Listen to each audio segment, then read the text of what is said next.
এসছে দাঁড়া, পেশেন্ট এসছে, পেশেন্ট দাঁড়া। যাইবো ওঠেন। কত বলছে? এখানে কত বলছে? 1750। পুরি পায়ের নিচে দিকে চলো। এই চলো নিচের দিকে চলো। Plus GST. আপনারা হয়েছে চলুন। একদম কমের দিকে যান। এখন পরের ইয়েতে যাচ্ছি। দেখি এটা খুবই লেন্দি জিনিস। আমরা একটা ভালো রূপ পেয়ে গেছি, কেউ কিছু ভেবে না, আমি খালি গায়ে আছি। এখন আমরা যাবো সমুদ্রে চান করতে। এই যে দাঁড়াও, তোমাদের পুরো রুমটা ইয়ে করে পুরো দেখাচ্ছি। আমাদের টিভি মহাশয় যে চলবে কিনা আরো সন্দেহ আছে। আমি হ্যালো গাইস, পেটটা খোলা করে দিই। এই হচ্ছে কবার্ড, এই হচ্ছে আমাদের বাথরুম, এসি রুম নিয়েছি, পয়সা আছে কত। এই দেখো, এই দেখো, এই দেখো।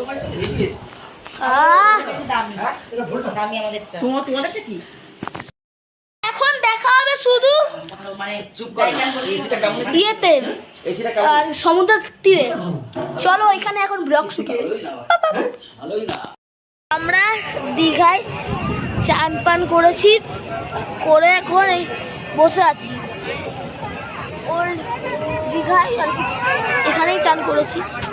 দেখাচ্ছি তোমাদের পুরো ভিউটা, পিছনে দেখাতে পারবো কিনা আমি জানি না, তবু দেখাচ্ছি। এই যে এইখানটা হচ্ছে দীঘা, কারণ দীঘায় তোমরা না আসলে সমুদ্র দেখতে পারবে না ভালো করে, ক্যামেরায় অতটা দেখানোর সম্ভব হচ্ছে না, কারণ ওইখান দিয়ে পুলিশ দিয়ে ব্যারিকেড করে দিয়েছে, রাত হলে ব্যারিকেড করে দেয়। তো আমরা এখন এসছি এই মেলাটায়, মেলা মতো আছে। কালকে আমরা যাব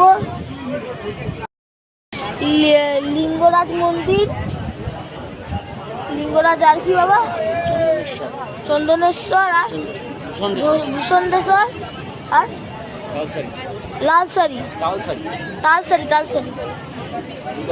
উদয়পুর, এইসব জায়গায় যাবো। চিত্রপুর, হ্যাঁ এর থেকেও তো বেশি আছে, 5টায়। এই 5টা জায়গায় যাবো। কালকে তোমাদের পুরো ডাইরেক্ট ব্লগ হবে। আজকে তোমাদের চান করে দেখাতে পারিনি, কারণ আমি তাহলে কি এনজয় করবো। হ্যাঁ তোমাদের দেখালে তোমরা লাইক শেয়ার সাবস্ক্রাইব করো না, আর আমি এনজয় করবো আমার নিয়ে। দেখে এসে দেখে যাবে। তো গাইস আমরা সকলেই জানি যে দীঘায় শুধু সমুদ্রই দেখার আছে, কিন্তু না, দীঘায় আরো অনেক কিছু দেখার আছে, সেইগুলো আজকে আপনাদের ব্লগে দেখাবো। এই ব্লগ গ্র্যান্ড ব্লগ। আর এই দীঘার সমুদ্র দেখালে আমরা সমুদ্র দেখালে আর কি আপনারা ফিল নিতে পারবেন না, এখানে এসে ফিল নিতে। তো আমরা এখন যাবো, টোটোতে বসবো।